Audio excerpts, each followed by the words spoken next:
Good morning. In today's headlines, torrential rains and flash floods continue to hammer the U.S. Northeast yesterday. Storms washed out roadways, leaving areas of Vermont inaccessible.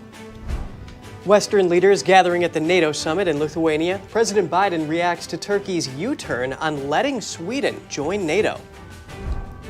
$1 trillion in 5 weeks. That's how much debt has been added since President Biden and House Speaker Kevin McCarthy agreed to a debt limit deal last month. We have the details. We have updates on a court decision in the Biden administration's censorship case. A federal judge denies a request from the Justice Department. A huge percentage of young people across the world are victims of sextortion. Online scammers try to take advantage of this group, but we hear from an expert on how to protect yourself.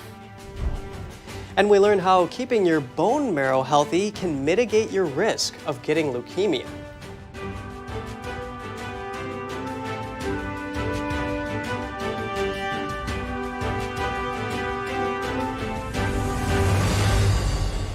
Good morning. Welcome to NTD. I'm Kevin Hogan. Good morning, everyone. I'm Evelyn Lee. Today is Tuesday, July 11th. Can you believe it's been 100 days since Evan Gershkovich has been in that Russian prison? Wow, incredible. Yeah, there's more of that coming up, right? But first, we want to turn our attention to the diplomatic win for President Biden as Turkey drops its refusal to let Sweden join NATO. Joining us now is NTD's White House correspondent Iris Tao. She's in Lithuania's capital, where NATO leaders are gathering today. Iris, what's the latest development there? Hey, good morning, Evelyn. So the NATO summit here in Vilnius, Lithuania, kicked off today on a relatively positive note. And Turkey last night made a sudden U-turn by now agreeing to support Sweden's bid to join NATO. And that, of course, solves a major headache for both NATO and Sweden, which are trying to strengthen their defense against Russia. But this development only comes after intense lobbying by Western leaders, including President Biden, who last week hosted a Swedish prime minister at the White House and just yesterday called the Turkish president. And today, while at the NATO summit, President Biden says he looks forward to an expanded alliance.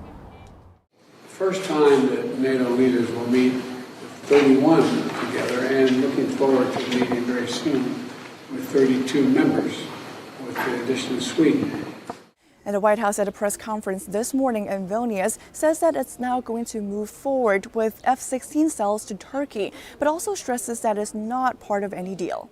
President Biden has been clear and unequivocal for months that he supported the transfer of F-16s to Turkey, that this is in our national interests, and he intends to move forward with that transfer in consultation with Congress. And all this comes as another country, Ukraine, also wants to join NATO.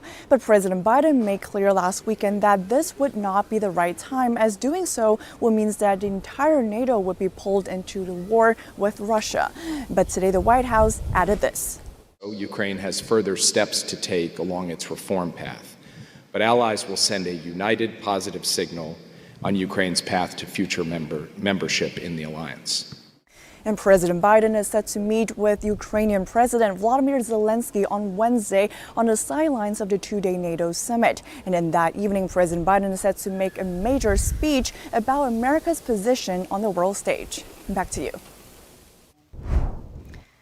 Thank you, Iris. And back to the U.S., the Senate will hold its first ever classified briefing on artificial intelligence today.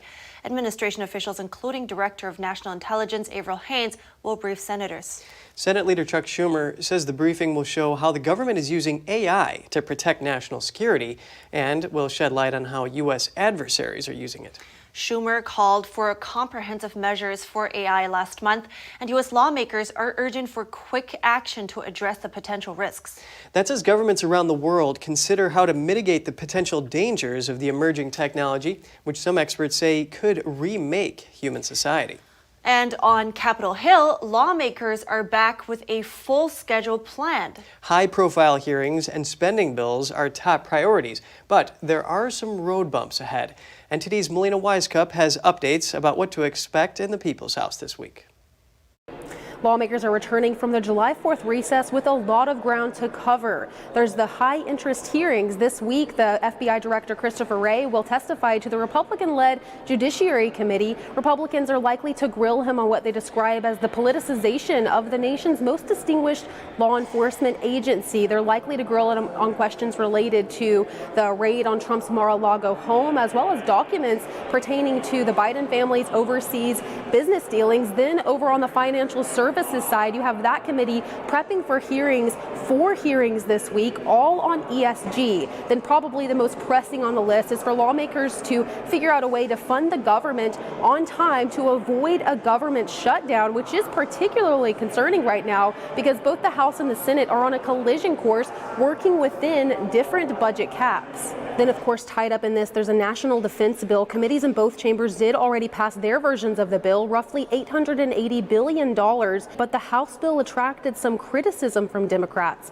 There were amendments in the House version of the bill that target cultural issues at the Pentagon, such as eliminating critical race theory and diversity, equity, and inclusion programs. It also aimed to aid service members who were kicked out for not taking the vaccine. And the White House has already sent a statement disapproving of these measures, along with others. Reporting from Washington, D.C., Melina Weisskopf, NTD News. The federal debt has gone up $1 trillion in the last 5 weeks. That was when President Biden signed a debt ceiling bill into law to avert default. Now, with concerns of a government shutdown growing, a group of 21 Republicans is giving House Speaker Kevin McCarthy an ultimatum. NTD's Jeremy Sandberg tells us more. The U.S. national debt has risen roughly $1 trillion since early last month, when President Biden signed a bill that suspends the debt ceiling until 2025. Federal borrowing surged after Biden signed the debt limit bill due to a pent-up demand. That's because the government was legally unable to borrow more money until the debt ceiling was raised. Treasury Department data has the total national debt at $32.5 trillion as of July 6th. That's $1 trillion more than the $31.5 trillion level on June 2nd. The national debt has risen $4.7 trillion since Biden took office in 2021. A group of over 20 House conservatives has given House Speaker Kevin McCarthy an ultimatum on government funding bills. The group, led by Congressman Scott Perry and Chip Roy, sent McCarthy a letter on Monday. They are threatening to vote against any appropriations bills designed to achieve the top-line spending level. Congress has until the end of September to work out a government funding bill and avoid a shutdown. The GOP members demand funding levels match the amount from fiscal year 2022. They also want all government spending bills to pass through committee before going to the House floor, and demand McCarthy publicly reject the possibility of an omnibus bill. The GOP group also floated the idea of getting Biden to back a border security bill and capping or cutting the Inflation Reduction Act. Without those conditions being met, the Republicans said they see an impossible path to reach 218 Republican votes on appropriations or other measures. Jeremy Sandberg, NTD News. We have more updates on the court decision in the Biden administration's social media censorship case. A federal judge yesterday denied a request from the Department of Justice. U.S. District Judge Terry A. Doughty on Monday denied the Justice Department's request to stay his ruling on the Biden administration's social media censorship case. The judge issued an injunction last week limiting government communications with social media firms. That essentially restricts the Biden administration's ability to pressure big tech to censor protected free speech online. In their request for a stay on the ruling, the White House argued that the order could put a damper on law enforcement activity online. The judge rejected the argument, saying his order last week had created exceptions for communications for cyber attacks, election interference, and national security threats. The judge further wrote that Republican attorneys general who brought the suit are most likely going to prevail. In response, lawyers for the Biden administration Justice Department filed an emergency stay of the injunction at the 5th U.S. District Court of Appeals. They argued that Doughty's ruling was too vague and broad. Administration officials previously said their contact with social media companies were an effort to reduce alleged misinformation regarding COVID vaccines. The Biden administration wrote, the district court identified no evidence suggesting that a threat accompanied any request for the removal of content. The Senate Judiciary Committee is expected to vote later this month on a bill that would create a new code of ethics for the Supreme Court. This is the first legislative response to the controversy over Justice Clarence Thomas's relationship with a Republican megadonor. The bill would require transparency when a justice has a connection to a political party. It would also establish a mechanism to investigate code of conduct or other violations. The Senate Judiciary Committee is set to vote on the bill July 20th, and it will probably pass along party lines. But once it reaches the Senate floor, the bill is not likely to get the 60 votes needed to overcome any filibuster attempt, and it has no chance of passing in the Republican-controlled House. And stay tuned, a lawsuit against tech giant Cisco has been revived. The San Jose company allegedly helped China in persecuting a spiritual group. Also, a watchdog is accusing President Biden's nominee for chairman of the Joint Chiefs of Staff of making race-based hiring decisions.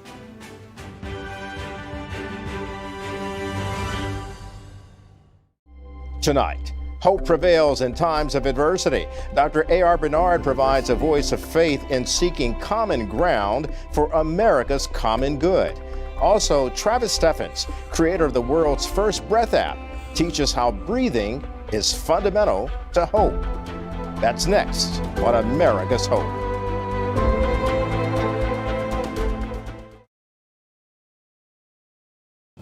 The stories that need to be told, the voices that need to be heard, the truth that you need to see. Get unbiased and in-depth news. Don't miss a beat. I'm Stephanie Cox. At NTD, we're here for you.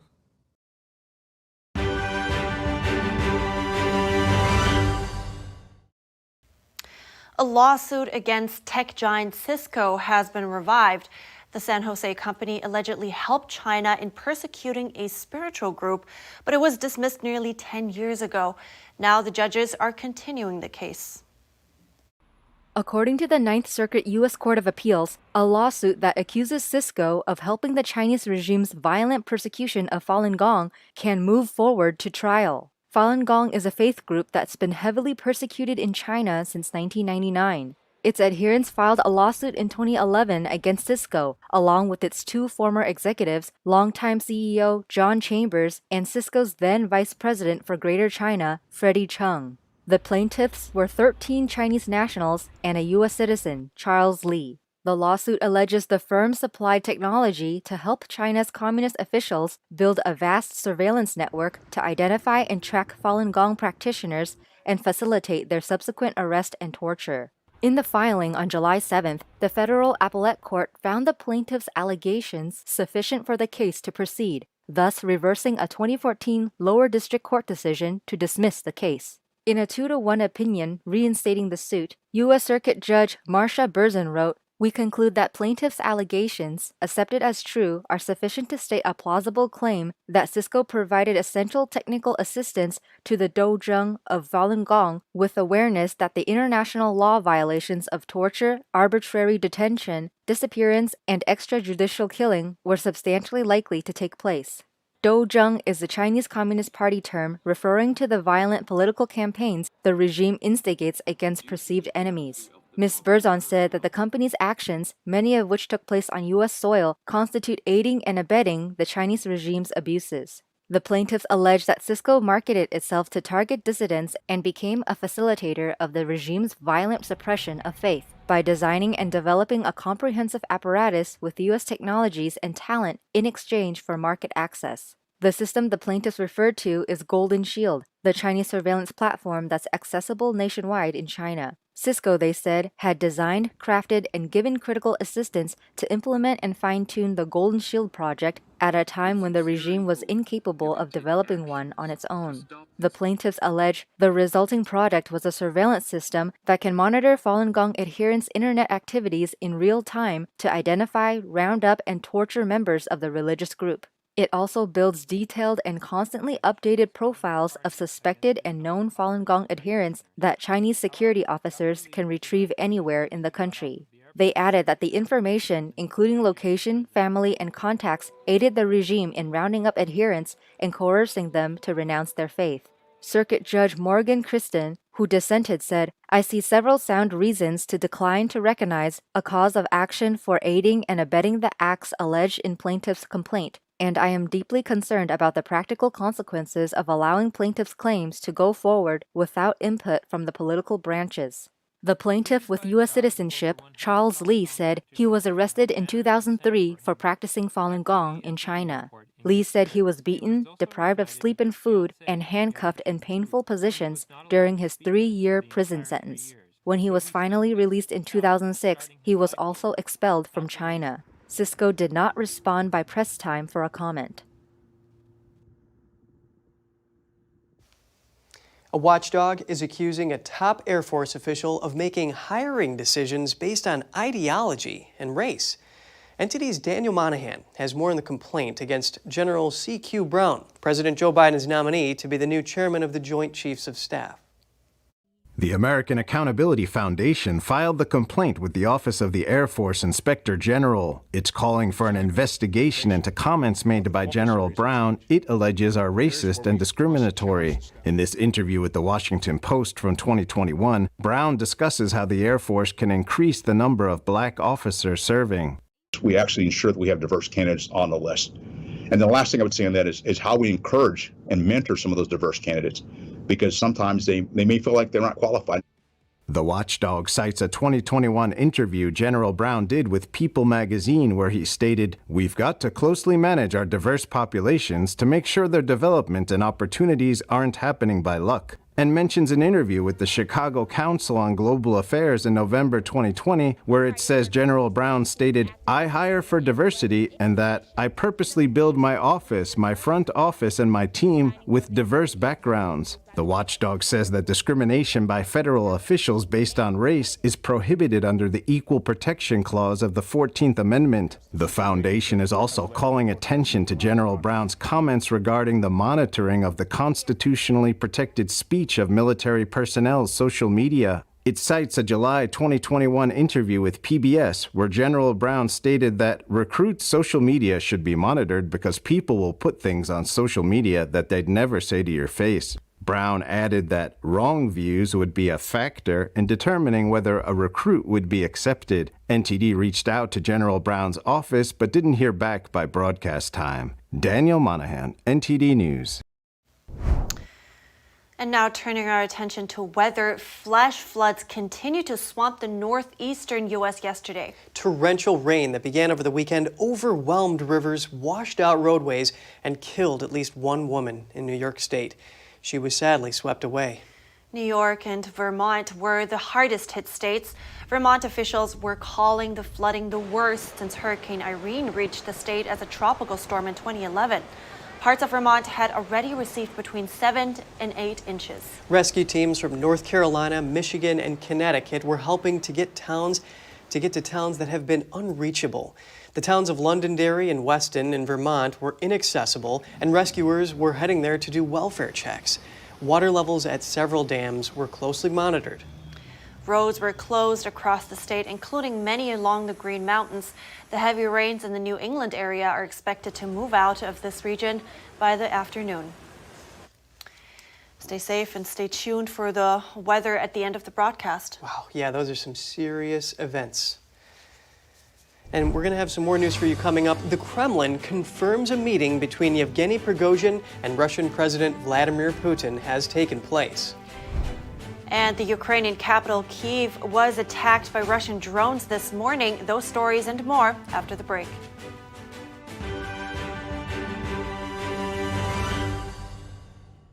Did you know ESG is impacting every part of your life? From rising gas prices to global food shortages to out-of-control inflation, even losing your freedom of speech and being censored on the internet. It's all being driven by ESG ideology. Who's in control? What can you do about it? Find out in The Shadow State, the first documentary exposing ESG. The ESG movement of governments and corporations operates in the shadows. Only the light of truth can expose it. Watch The Shadow State documentary, streaming now.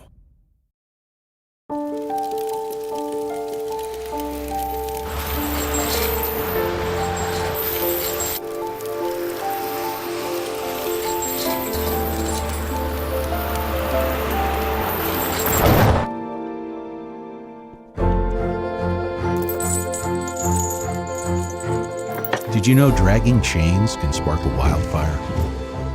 Only you can prevent wildfires.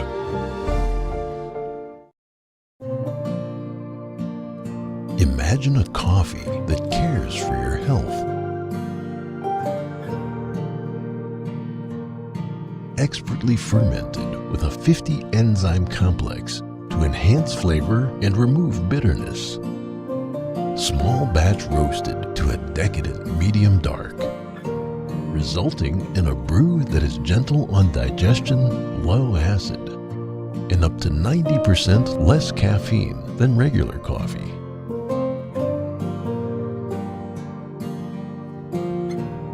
Try America's first enzyme fermented coffee today. It's all good, baby. Is it really all good? If you love me enough to routinely test your handyman skills, not to mention the strength of your marriage, then of course you'll visit nhtsa.gov/the-right-seat to make sure I'm in the right car seat. This is my country, Myanmar.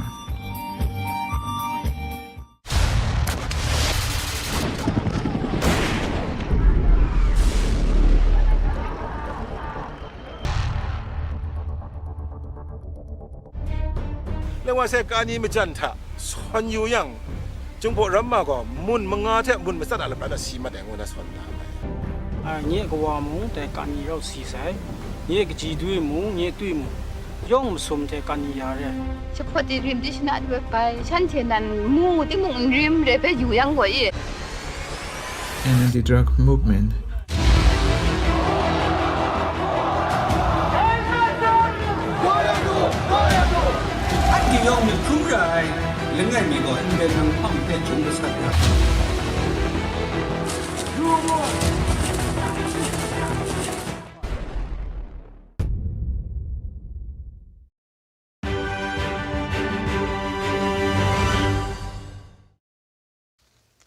It's good to have you back with us. Russia launched 28 kamikaze drones on the Ukrainian capital, Kyiv, and on the southern port of Odesa this morning.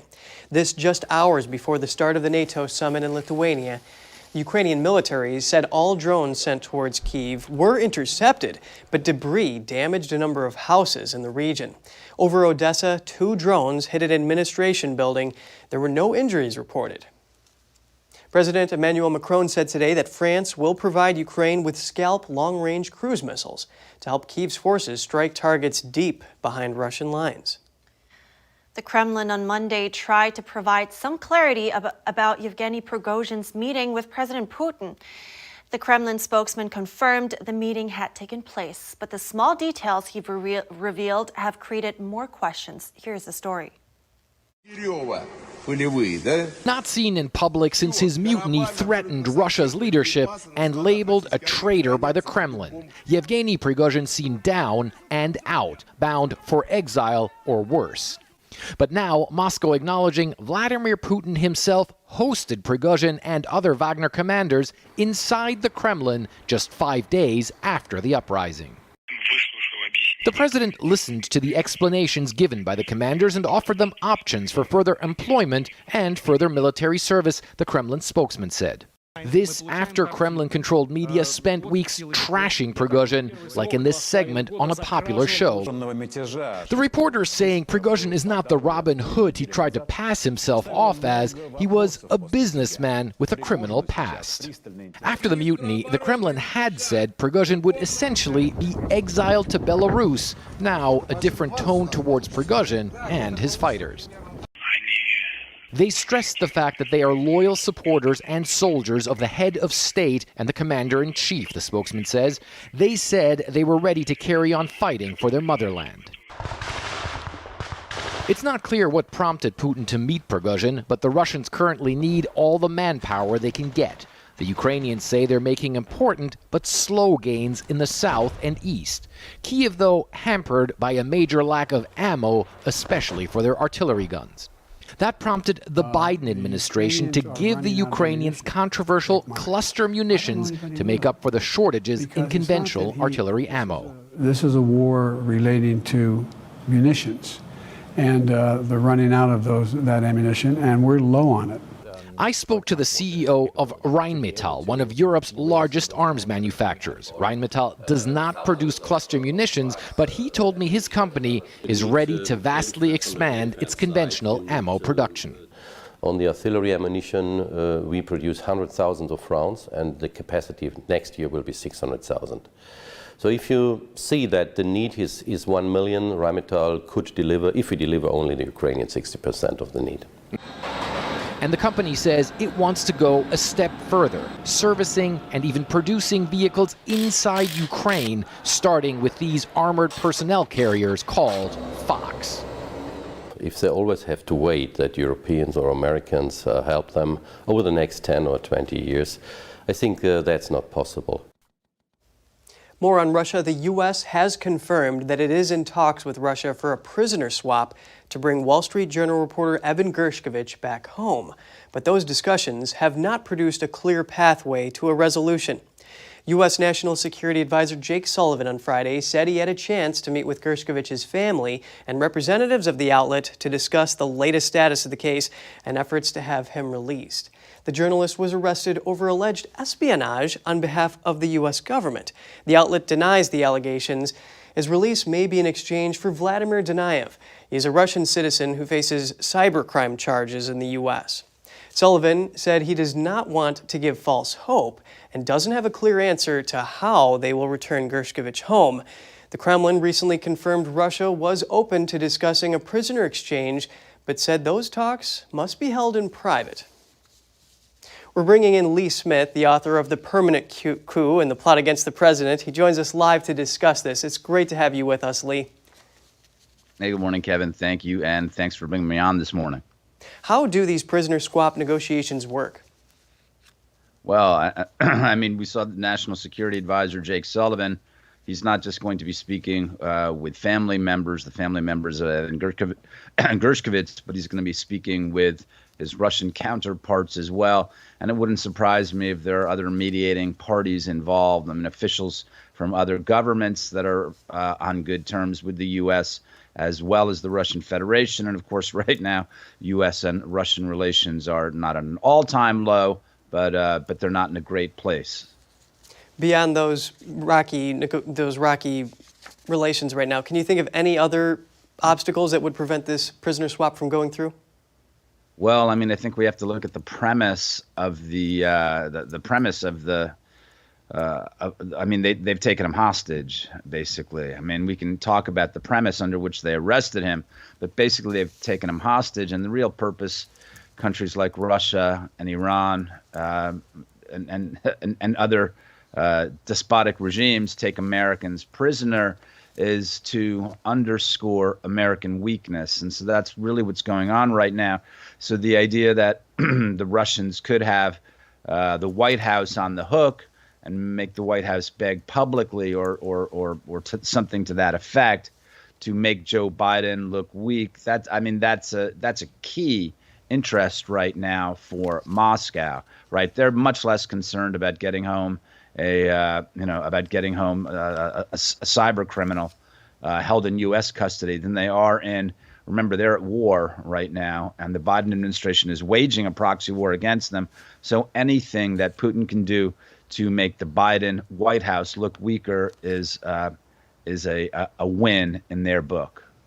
That is an interesting perspective that you bring up there, Lee. I do want to point out that on March 28th, Gershkovich was writing an article, and it wrote, "Russia's economy is starting to come undone." The next day, he was arrested. What do you make of the timing of this detainment? Well, there's something else, too. Apparently, reportedly, Gershkovich was also reporting on Prigozhin, right? And Prigozhin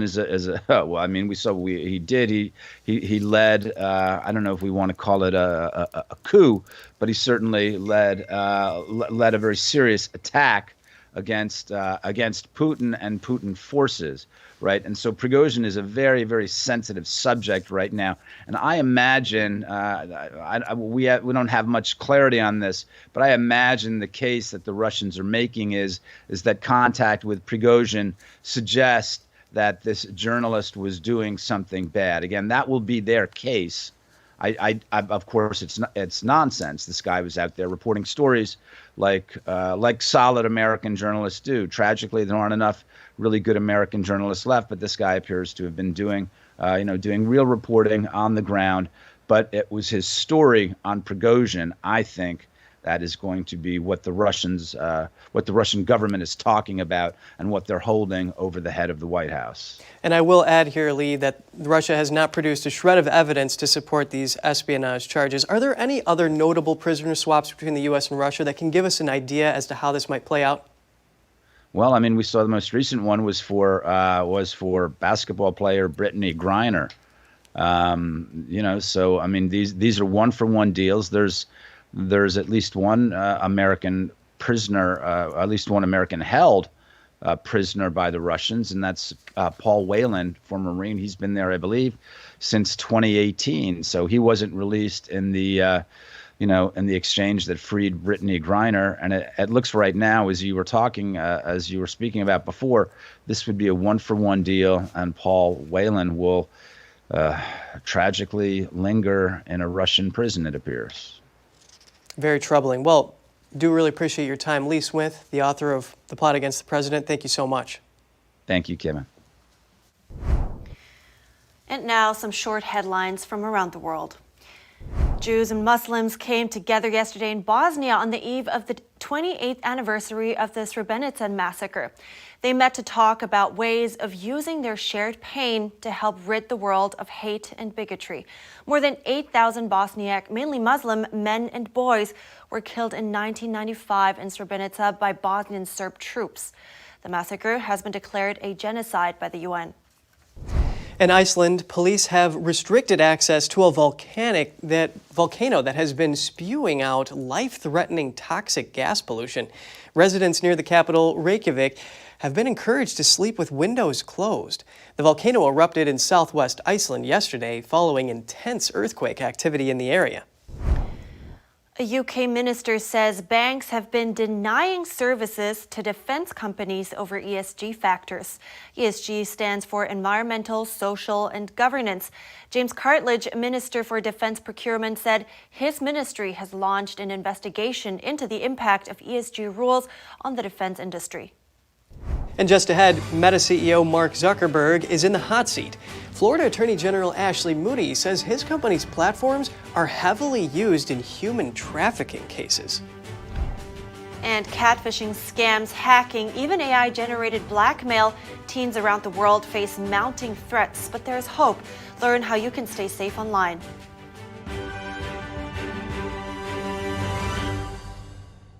Shen Yun Creations, the streaming platform from Shen Yun, featuring world-class dance, past programs, and all original music.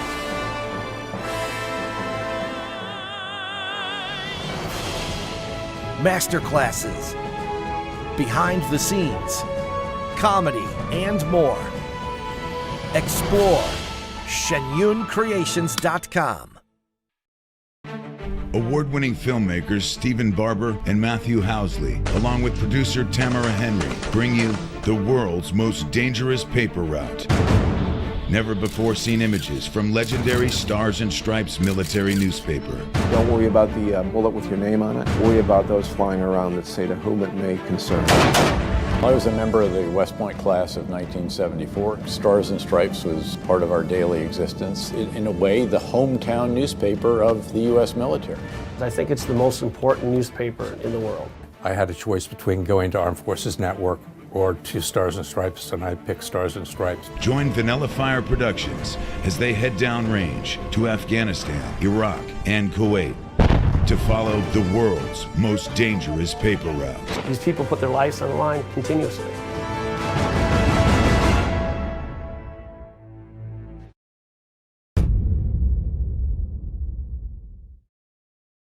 According to ancient Chinese medicine, purslane is considered a medicinal herb and is used to help lower cholesterol, improve vascular functions, and prevent diabetes. Perilla seeds can nourish the lungs and spleen. It is used to treat asthma and improve pulmonary functions. Puritang green vegetable omega-3 is made from purslane and perilla seeds from Hwangmae Mountain in South Korea. It contains over 90% of omega-3, 6, 7, and 9. The highest concentration possible without chemical additives. The soft gel is made of natural seaweed. It is 100% organic and vegan. both adults and children can take it with peace of mind. Ancient recipes were passed down from heaven to bring prosperity and longevity. Puritan green vegetable omega-3. Anyone who's ever sold a home can tell you it is really hard. That's why who you work with matters. Together with Homelight, we've helped thousands of people sell faster and for the best price. Life doesn't always give you time to change the outcome. Prediabetes does. With early diagnosis, prediabetes can be reversed. Take the 1-minute prediabetes risk test today. Go to doihaveprediabetes.org.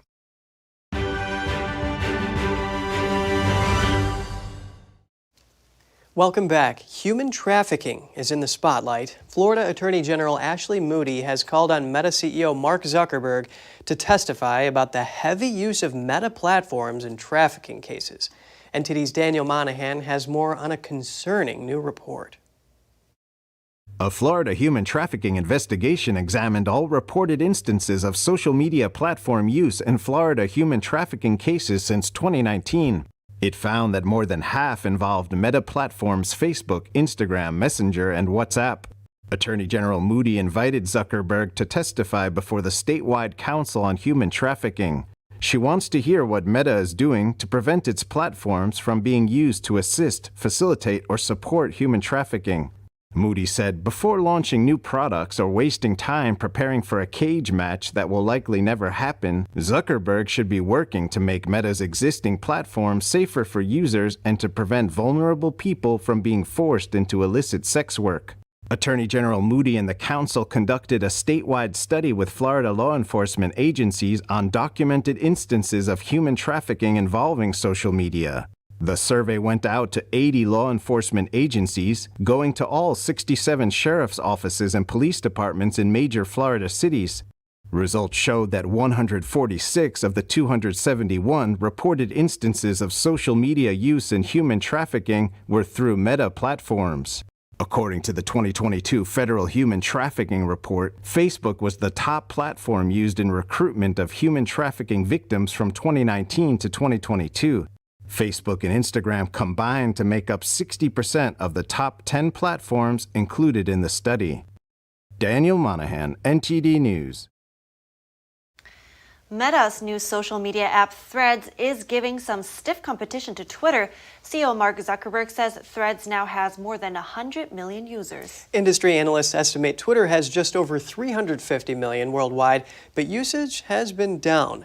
They say the number has been dropping for months, with a notable decline in the last few days. Threads is using Instagram as a springboard. However, Meta says it's not quite the same as Twitter because it won't actively elevate political topics. And Massachusetts lawmakers are considering a ban on buying or selling location data from mobile devices in the state. It would be the first such ban in the U.S. The bill is called the Location Shield Act. It restricts the collection and sale of location data in the state. It would also ban data brokers from giving out location data on residents without court authorization in most cases. Law enforcement would need a warrant to get access. The measure would allow digital services to collect a consumer's location to deliver services for things like weather or Uber.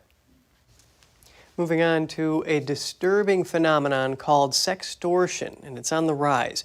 A study found that 65% of Gen Z teens and young adults worldwide are victims of these malicious schemes.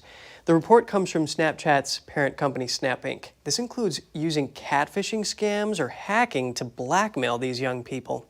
Scammers often demand money or more explicit images in exchange for not releasing the content to their friends and family. I wanted to learn more about how you can protect yourself, so I spoke with an expert. Joining me now is Jake Denton, Research Associate at the Heritage Foundation's Tech Policy Center. Jake, it's so good to talk with you about this because these are young people's lives at stake here, and these are some alarming statistics. First, I want to know more about this AI deepfake scam that's going on. What can you tell us about it? Yeah, that's right. So, this AI technology has really come out of nowhere for many families, yet it's already beginning to impact them. We're seeing, the rise in telephone scams where a child will actually call the parent and say that they've been kidnapped. And the parent comes to find out that that is not actually their child. It's just a voice emulating software pretending to be the child in order to get money from the parent. And we've also seen even, other types of versions of the same exact scam where, a bad actor will use the public profile of a child's social media to take images and then superimpose their face onto incriminating content, sometimes pornographic in nature, and then blackmail that child or the family with that content for the purpose of, transferring funds or something of that nature. And so, with the rise of AI technology, bad actors have really exploited the slow-moving pace of lawmakers in Washington to take advantage of this new technology in very malicious ways. Jake, that would just be so horrible for a parent to hear that call about their child being kidnapped. And these are public photos. How can someone protect themselves from that kind of extortion? Well, I think the first step here is really for parents to understand that their child's social media platforms really should be private. Many kids today still have open social media platforms. They should be locked down. It should really only be their friends from school, if at all. Maybe it's time for parents to have a conversation about deleting the profiles altogether. But another aspect of this, too, is their profile photo. Even if they have a private social media account, if their profile photo is a straight-to-cam shot, they can still pull that same image and use it for these type of deepfakes. And so making sure that there's very minimal content for these bad actors to pull from is the first step, because if there's any resistance or if there's any difficulty to acquire that child's likeness, a lot of times these bad actors will just skip over and go to another person. So make it more difficult for these bad actors to take advantage of your children. Yeah, deleting the entire profile is one surefire way to do it. Of course, obviously, kids rely on these things for, social networking and things like that. Now, these reports talk about personal imagery and information being stolen. So are there ways for these young adults to prevent having that happen to them? Yeah, like you said, deleting the profile altogether is a surefire way to eliminate this. But locking down your social media profile, making sure that it's closed and only corresponding with people you know in the real world and that you trust. Don't use this as a way to expand your circle with new friends online, because oftentimes it's not necessarily the person you believe it is. We've seen catfishing exist essentially since the advent of the internet, but bad actors for a very long time have taken advantage of children through those same techniques. And so making sure your child is aware, do not correspond with a stranger on the internet. These are kind of internet fundamentals that we've lost along the way. And, bring that back into the fold, bring that back into your parenting strategy, because it's becoming even more important today.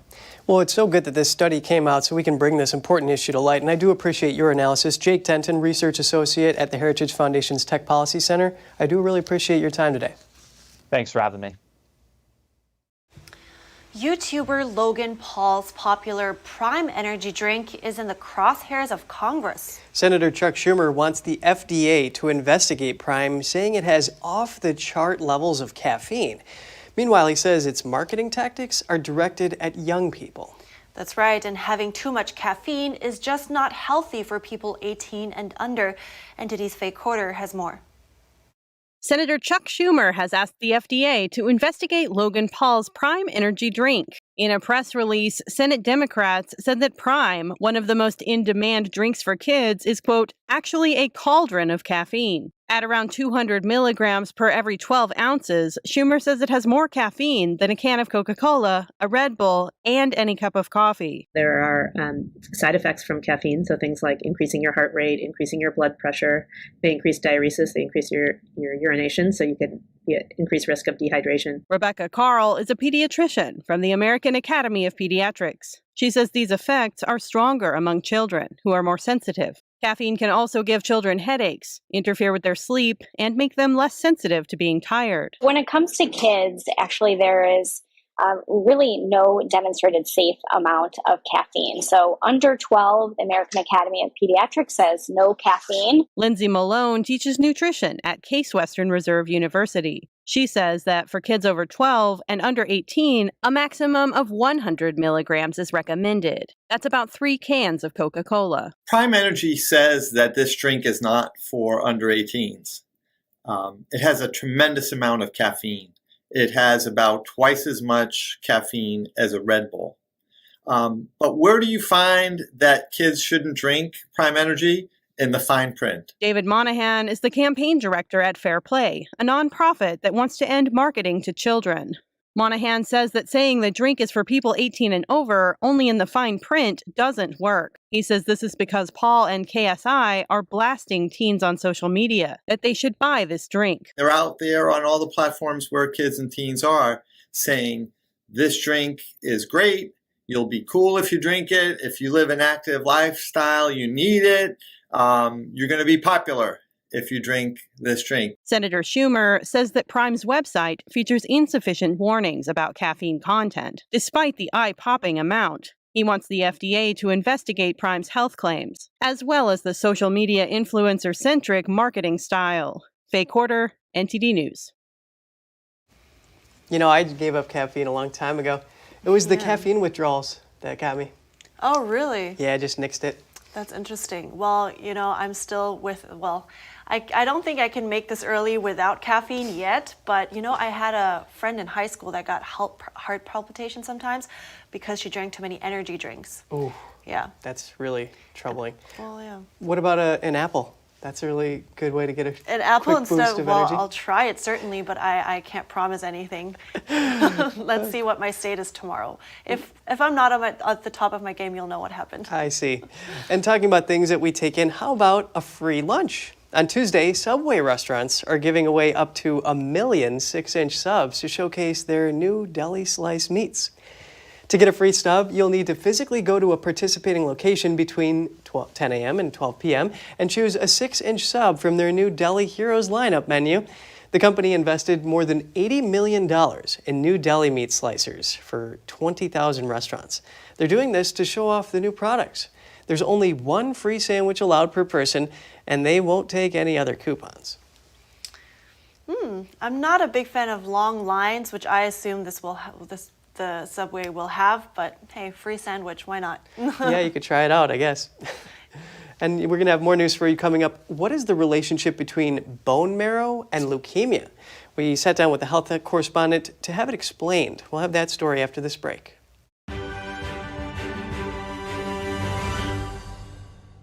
My dad's name was David.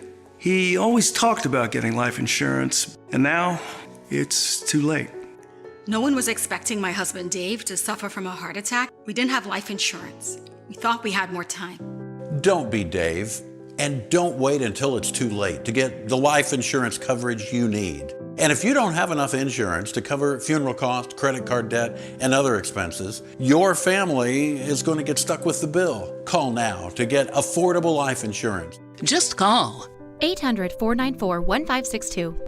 If you're over 50, you can't be turned down for this insurance, regardless of your health. Plus, there's no medical exam, no health questions. Your rate will never go up. Your coverage will never go down. And rates start as low as $5 a week. Remember, don't be Dave. Call now. Call now. 800-494-1562. 2023, the 10th NTD International Classical Chinese Dance Competition aims to promote the traditional art of classical Chinese dance. From September 4th to 7th, top dancers from around the world will compete in skill and showcase talent at the Sugarloaf Performing Arts Center in New York. The Gold Award is $10,000. Apply now at dance.ntdtv.com. According to Marx, everything must be seen through the lens of oppressor and oppressed. Our property rights have continued to get weaker. The threat of these takings is no longer just for public use, but also for better use. This means that the government can force the exchange of property from one private citizen to another private citizen. This is nowhere near the Founding Fathers' intentions. We now have a record share of Americans that have never been married, I being one of them. In fact, the median age of a first marriage has never been higher. Now you may be thinking this is only affecting single adults. Well, not exactly. According to Pew Research, 1 in 4 parents living with their child are unmarried. And let's take a look at how many children are currently living with either one parent or no parent.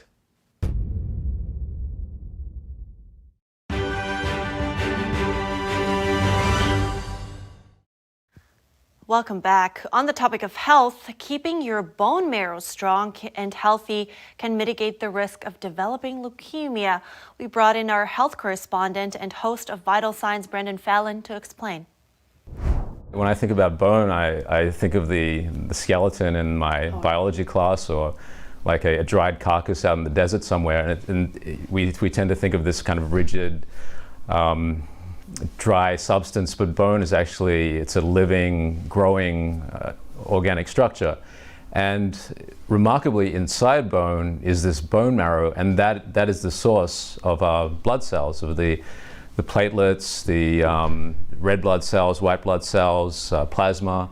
And your white blood cells are crucial for the immune system, for moderating inflammation. Your red blood cells are what are transporting the oxygen from your lungs to other parts of the body. Your platelets are what cause the clotting in your arteries if you bleed. So it's preventing, if you have an injury, it prevents you from bleeding too much or bruising too much.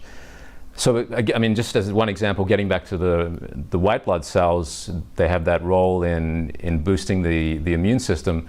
So that's going to help counter cancer. It's going to prevent, reduce your chances of cancer.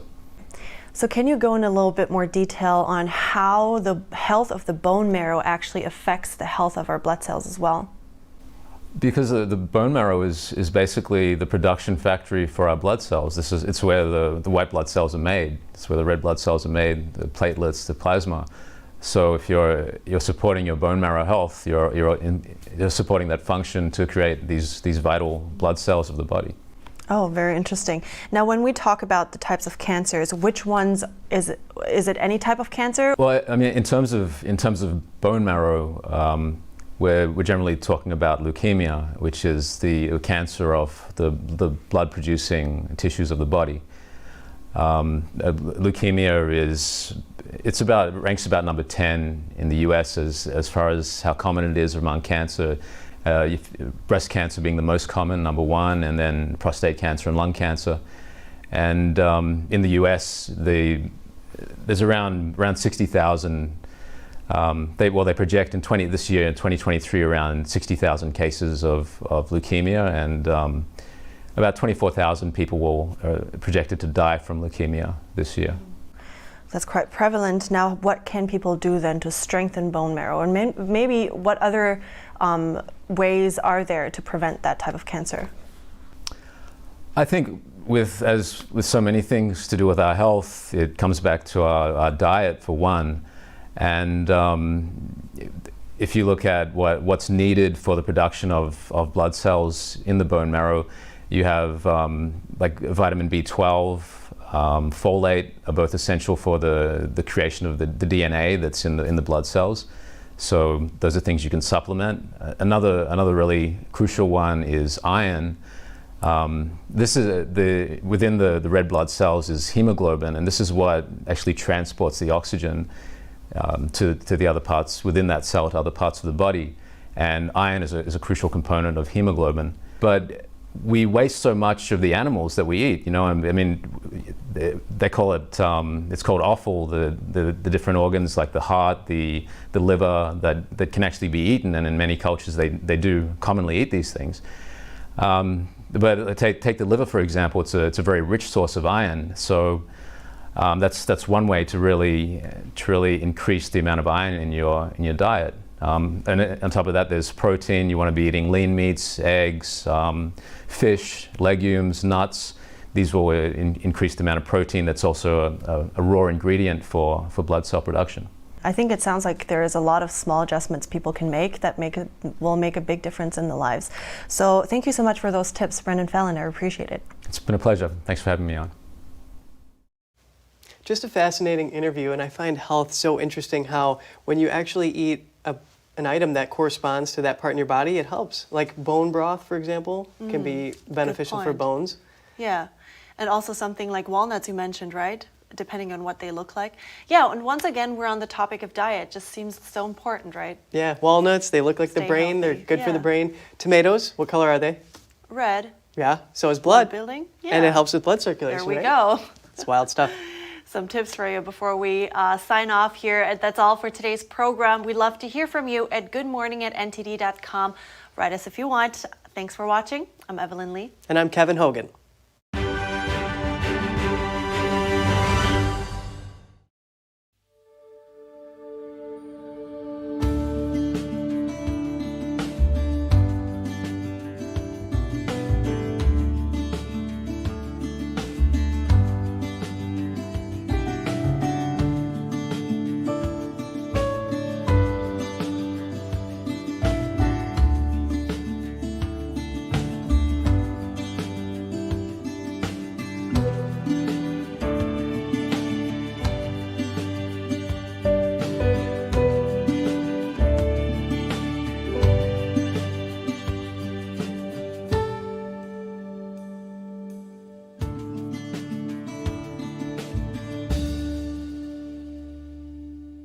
Thanks for watching us on YouTube. Did you know YouTube only keeps selective videos on its platform? So if you want to make sure you get the full picture, just subscribe to our newsletter.